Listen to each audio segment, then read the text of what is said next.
Alors, Monsieur Hamel, pour revenir sur votre discours de ce soir, pour revenir sur les programmes que vous proposez au Drouet sur cette élection municipale 2014, vous avez parlé de sécurité, vous avez parlé de la création d'une brigade de soirée, une brigade municipale. Il s'agit de combien d'hommes ? Il s'agit de prendre parmi nos effectifs, peut-être de les renforcer quelque peu, mais d'étendre surtout et de changer les horaires de travail. Ils vont travailler, on n'a pas encore très exactement arrêté les horaires, mais beaucoup plus tard le soir, avec des horaires d'été, des horaires d'hiver.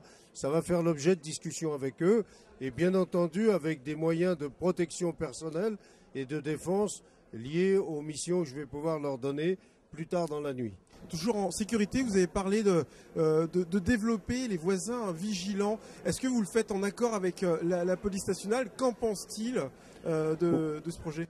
Oui, la police nationale, je sais qu'ils connaissent le système. Il est pratiqué à Dreux à titre expérimental dans un quartier. On doit pouvoir l'étendre à l'ensemble de la ville.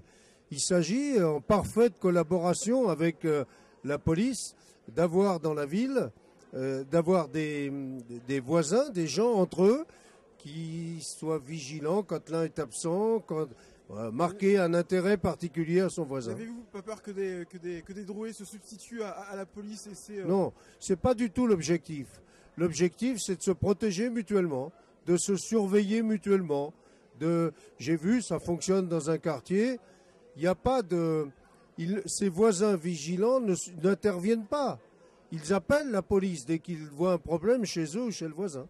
Et enfin, sans rappeler les drames qu'il y a eu ces derniers temps à Dreux, vous parlez de la création d'un équipement dédié aux deux roues. C'est un terrain de motocross, c'est quoi? Oui, on va faire en sorte, non, c'est pas un terrain de motocross. On va faire en sorte de créer, pourquoi pas avec le circuit automobile, un circuit qui permettra à la fois aux deux roues, aux quads, de faire des formations pour leur apprendre.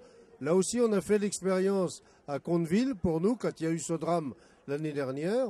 On voudrait continuer, poursuivre cette expérience pour que les jeunes apprennent, se forment et prennent conscience du danger de l'utilisation d'un engin mécanique. Alors, est-ce que vous pensez viser juste, parce qu'on parle de personnes de quartier, est-ce que vous pensez qu'ils auront les moyens de payer ces heures? C'est gratuit, c'est gratuit. C'est la ville qui va prendre en charge.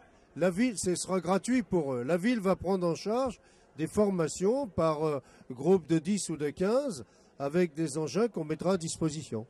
Logement, le maire que vous seriez si vous êtes élu sur les élections municipales, c'est d'augmenter la proportion de propriétaires dans votre ville. Comment un maire peut faire ça?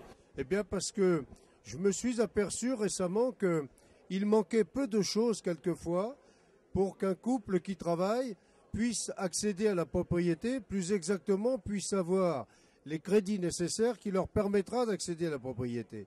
Il leur manque quelquefois 5 000 ou 10 000 euros. Eh bien, nous ferons en sorte de faire ce complément pour que les banques acceptent de leur prêter. Santé, la création d'une maison de santé au BAT et sur le plateau sud.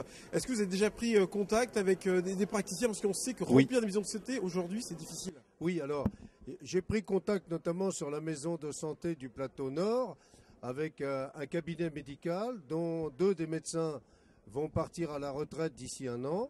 Nous nous sommes rencontrés. La ville envisage de racheter leurs locaux et puis éventuellement de faire des conditions avantageuses d'installation de nouveaux médecins, à la fois par les loyers, mais aussi par le secrétariat. On n'aurait pas de complications pour la remplir, parce qu'on sait qu'il y a des communes, il y a des villes qui ont essayé. On va essayer d'être attractif.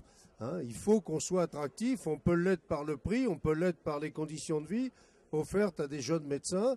On va essayer d'être attractif en leur donnant des conditions d'exercice de leur profession, des conditions financières et des conditions d'aide, notamment au niveau du secrétariat, pour qu'ils puissent exercer dans les meilleures conditions qui soient, ici à Dreux, leur métier de médecin. Énormément de projets que vous avez sur le pôle gare. Oui. Alors expliquez-nous à peu près en gros. C'est le futur développement de Dreux. On a eu l'époque industrielle. Aujourd'hui, on est basé sur une époque, le développement au travers des services et du tertiaire. Et nous allons le faire autour du pôle gare de Dreux. Et enfin, pour terminer votre discours, vous avez fustigé votre ancien lieutenant, Taïeb Touazi. Alors, en faisant ça, est-ce que vous n'avez pas peur de vous priver de son électorat au deuxième tour s'il n'était pas présent au deuxième tour? Je ne souhaite pas du tout, compte tenu de ce qu'il a fait. C'est scandaleux. Je n'arrive pas à comprendre comment on peut tromper à ce point un électorat.